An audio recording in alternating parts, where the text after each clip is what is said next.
అర్జున, నిజస్థితిని కనుగొన్న జ్ఞాని నిర్వికారుడై సాక్షి అయి సచ్చిదానందమయుడై వెలుగొందుతాడు. అంటే దేహాత్మభావంతో శరీర వ్యాపారాలన్నీ తానే చేస్తున్నానని తలచేవాడు అజ్ఞాని.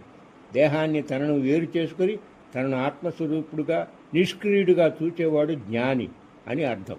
అర్జున, ఈ పురుషుడు ఎప్పుడు బ్రహ్మాన్ని పొందుతాడో 13:31 శ్లోకంలో బోధిస్తున్నాను, అవధరించు అంటూ చెప్పసాగాడు పరమాత్మ. 13:31 యథాభూత పృథగ్భావమేకస్తమనుపస్థితి యథాభూత పృథగ్భావమేకస్తమనుపశ్యతి తత ఏవ చ విస్తారం బ్రహ్మ సంపద్యతే తథా.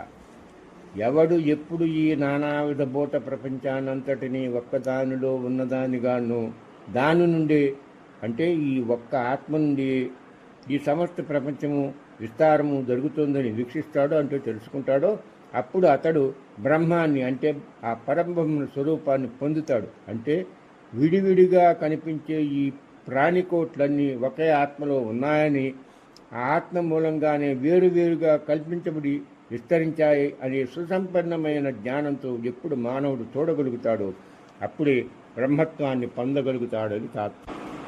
అర్జున, శరీరాలు వేరువేరుగా ఉన్నా వాటిలో ఉండే ఆత్మ ఒక్కటే. కుండలు రకరకాలుగా ఉన్న అన్నింటిలోనూ ఉన్న మట్టి ఒక్కటే. ఈ విషయాన్ని ఇంతకుముందు నేను 13:3లో చెప్తూ క్షేత్రాలకు క్షేత్రేషు అని బహువచనం చెప్పి క్షేత్రజ్ఞుడికి క్షేత్రజ్ఞం అని ఏకవచనం ప్రయోగించాను. అంటే ప్రతి శరీరంలో ఉండే ఆత్మ ఒక్కటే, అది పరమాత్మే, అందులో సందేహం లేదని చెప్పాను. అందుచేత ఎప్పుడైతే ఒక ఆత్మలో భూతాలన్నీ వేరువేరుగా కనబడుతున్నాయని తెలుసుకుంటాడో, ఇదంతా ఆత్మయే అని ఆత్మను ప్రత్యక్షంగా చూస్తాడో, ఆత్మ నుండే ప్రాణం, మనస్సు, కోర్కె, సుఖం, దుఃఖం మొదలైనవన్నీ విస్తరించాలని గ్రహిస్తాడో అప్పుడే అతడు బ్రహ్మాన్ని పొందుతాడు.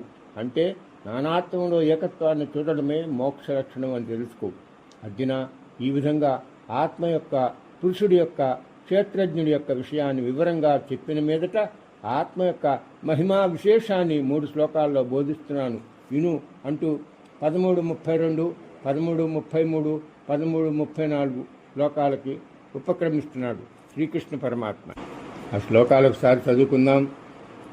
13:32 అనాదిత్వాన్ నిర్గుణత్వాత్ పరమాత్మాయమవ్యయః శరీరస్థోపి కౌంతేయ నకరోతి నలిప్యతి. అంటే ఓ కుంతీపుత్ర, ఈ పరమాత్మ ఆది లేనిదవడం చేతను గుణాలు లేనిదవడం చేతను ఎటువంటి మార్పులు చెందదు. అంటే ఆత్మ కారణరహితం, త్రిగుణరహితం, నాశరహితం అని నువ్వు అర్థం చేసుకోవాలి.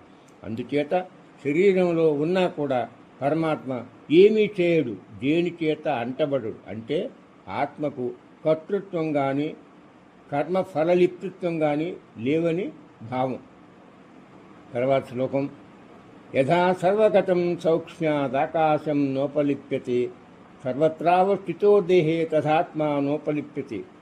అంటే అంతటా వ్యాపించి ఉన్న ఆకాశం సూక్ష్మమైనదవడం చేత ఏ విధంగా ధూళి మొదలైన వాటితో అంటబడదో, అంటే లిప్తం కాదు, అదేవిధంగా శరీరమంతటా లేదా అన్ని శరీరాలను వ్యాపించి ఉన్న పరమాత్మ శరీర గుణదోషాలతో అంటబడకుండా ఉంటున్నాడు అని నువ్వు అర్థం చేసుకోవాలి. తరువాత శ్లోకం 13:34 యథా ప్రకాశయత్యేక కృష్ణం లోకమిమం రవి క్షేత్రం క్షేత్రీ తథా కృష్ణం ప్రకాశయతి భారత. ఓ భరతకుమారా, ఒకే సూర్యుడు ఈ సమస్త లోకాలని అంతని ఏ విధంగా ప్రకాశింపజేస్తున్నాడో అదేవిధంగా క్షేత్రజ్ఞుడైన పరమాత్మ ఒక్కడే ఈ సమస్త క్షేత్రాలని అంటే అన్ని శరీరాలకు, అందరి దేహాలను అని నువ్వు అర్థం చేసుకోవాలి. వాటిని ప్రకాశింపజేస్తున్నాడు. అంటే సమస్త బ్రహ్మాండాన్ని పరమాత్మ ఒక్కడే ప్రకాశింపజేస్తూ దాంతో అంటబడకుండా ఉంటున్నాడు, నిర్లిప్తుడై ఉంటున్నాడు అని నువ్వు అర్థం చేసుకోవాలి. ఓ కుంతీకుమారా, పరమాత్మ అని 13:32లో చెప్పిన, ఆత్మ అని 13:33లో చెప్పిన ఒక్కటే. అదే భగవంతుడు.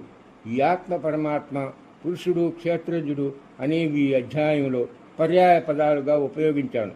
కంగారు పడకు, గాబరా పడకు, ఏదన్నా ఎలా అన్నా ఒక్కటే అర్థం. 13:32లో ఆత్మకు ఆది లేదు అన్నాను. ఆది అనాది నుంచి ఉంది, అది అనాది నుంచి ఉంది, అన్నింటికన్నా ముందున్నది అదే అంటే దానికి పుట్టుక లేకుండానే ఉందని అర్థం. అంటే అన్నింటికన్నా ముందున్నది పరమాత్మ. ఆ ఆది పురుషుడే ఈ సృష్టినంతా జగత్తునంతా నిర్మించాడని తాత్పర్యం. నాశము అంటే ఉండి లేకపోవడం. ఆత్మ ఇప్పుడుండి మరొకప్పుడు లేకపోయేది కాదు, అంటే అది అవ్యయం, నాశము లేనిదని అర్థం. గుణం ఉంటే అది పెరగవచ్చు, తరగవచ్చు, పూర్తిగా పోనవచ్చు. ఆత్మ నిర్గుణం, దానికి గుణాలు లేవు కాబట్టి ఆత్మకు గుణ వికారాలు కూడా లేవని చెప్పినట్లయింది. ఆత్మ శరీరంలో ఉండి జడమైన శరీరాన్ని చైతన్యం చేస్తుంది తప్ప ఏ వ్యాపార కార్యకలాపాలు చేయడం లేదు. 13:28 వ్యాఖ్యలో చెప్పుకున్నట్టు. అందుచేత ఆత్మ అకర్త అయిన కారణం చేత విద్యుత్ శక్తిలాగా అలిప్తుడు, నిర్లిప్తుడు. అంతేకాదు శరీరస్థోపి అని 13:32లో చెప్పినందువల్ల పరమాత్మ నీకు దూరంగా లేడు, నీ శరీరంలోనే ఆపాత తలమస్తకం వ్యాపించి ఉన్నాడని తెలుసుకుని ఈ దేహాన్నే దేవాలయంగా భావించి పవిత్ర భావంతో నీ దేహంతో పాపకార్యాలు చేయించకుండా జాగ్రత్తగా ఉండు. అర్జున, ఎల్ల లోకాలకు ఒక్కడే సూర్యుడైనట్లు ఎల్ల శరీరధారులకు క్షేత్రజ్ఞుడు ఒక్కడేనని సత్యాన్ని సదా జ్ఞప్తిలో ఉంచుకో. వివిధ దేశాల్లో వివిధ సూర్యులు లేనట్లు వివిధ శరీరాల్లో వేరే వేరు ఆత్మలు లేరు అనే సత్యాన్ని నీ బుద్ధిలో ముద్ర వేసుకో. సూర్యుడు లేకపోతే జగత్తంతా ఏ విధంగా నిస్తేజంగా నిర్వీర్యమై అయిపోతుందో అలానే ఆత్మ సంపర్కం లేకపోతే దేహేంద్రియ మనోబుద్ధ్యాదులన్నీ చైతన్యరహితమై చేష్టలుడిగి శరీరం శవంగా పరిగణింపబడుతుంది. ఇది నువ్వు అర్థం చేసుకో. అలానే ప్రకాశ వస్తువులు గుణదోషాల సాంగత్యం సూర్యుడికి అంటనట్లు క్షేత్రధర్మాలు క్షేత్రజ్ఞుడికి అంటవని నువ్వు గుర్తుంచుకో. అలానే వర్షం కురియని, సుడిగాలులు వీయని, అగ్నిపర్వతాలు ప్రేలని, భూకంపాలు రాని, భారీ విస్ఫోటనం జరగని వాటి ప్రభావం ఆకాశానికి అంటదు. అదేవిధంగా ఆత్మ దేవతా శరీరాల్లో ఉన్న, మనుష్య శరీరంలో ఉన్న, పశుపక్షి కిమి కీటకాది శరీరాల్లో ఉన్న వాటి మంచి చెడ్డలనికి ఆత్మ అంటదు. అర్జున, ఈ విధంగా ఆత్మ యొక్క మహిమా విశేషాన్ని, దాని స్వభావాన్ని విడమర్చి చెప్పాను. నేను ఈ అధ్యాయంలో చెప్పిన క్షేత్రజ్ఞులకు సంబంధించిన జ్ఞానాన్ని పొందిన వారికి కలిగే ఫలితాన్ని 13:35 శ్లోకంలో ఫలశ్రుతిగా చెబుతున్నాను.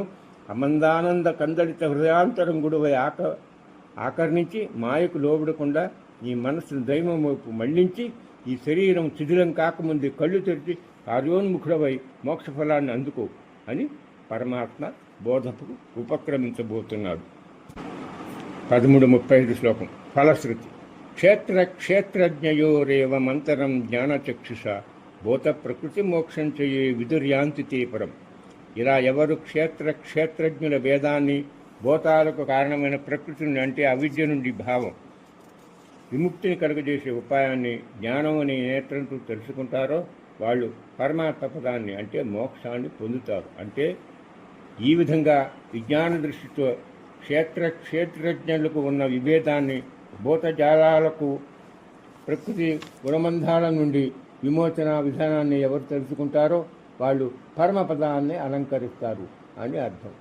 అర్జున, పైన ఈ అధ్యాయంలో నేను చెప్పినట్లు క్షేత్రజ్ఞుల మధ్య ఉన్న వ్యత్యాసాన్ని, పరస్పర విలక్షణతను, జడత్వ చేతనత్వ వికారిత్వ నిరికారిత్వాది రూపమైన భేదాన్ని శాస్త్రాధ్యయనం, ఆచార్య ఉపదేశం, భగవద్భక్తి వలన కలిగిన ఆత్మజ్ఞాన రూపనేత్రం చేతను అంటే జ్ఞాన దృష్టితో అని నువ్వు అర్థం చేసుకోవాలి. భౌతిక జగత్తుకు మూల కారణమైన మాయా ప్రకృతి నుండి విడిపడే ఉపాయాన్ని పొంది ప్రకృతితో సంబంధం పడి ఉండే బంధాన్ని ఛేదించుకుని ప్రకృతి నుండి విడుదల పొంది అంటే మాయ నుండి బయటపడి ప్రకృతి గుణాలతో సంబంధపడని అంటే మాయాధీనం కాని పునరావృత్తి రహితమైన అంటే తిరిగి జన్మించవలసిన అవసరం లేని మోక్షాన్ని నా భక్తులు ముముక్షువులు నన్ను ప్రేమతో ఉపాసించి పరోపకారాలు పుణ్యకార్యాలు చేసే నా భక్తులైన వాళ్ళు ఎవరైనా, ఏ మతం వాళ్ళమైనా, ఏ ఆశ్రమవాసులైనా, ఏ కులం వారైనా నిస్సందేహంగా స్త్రీ పురుష త్రిలింగ భేదం లేకుండా ముక్తిని పొందుతారు. నీకు శుభం కలుగుతుంది అర్జున అని పరమాత్మ చెప్పి ఈ అధ్యాయాన్ని ముగించాడు. హరి ఓం. ప్రియాత్మ బంధువులారా, నేను ఇప్పుడు శ్లోకాన్ని చెప్పి అధ్యాయాన్ని ముగిస్తాను. యదక్షర పదభ్రష్టం మాత్ర హీనంచ యద్భవేత్ తత్సర్వం క్షమ్యతాం దేవ పరమేశ నమోస్తుతే. హరి ఓం.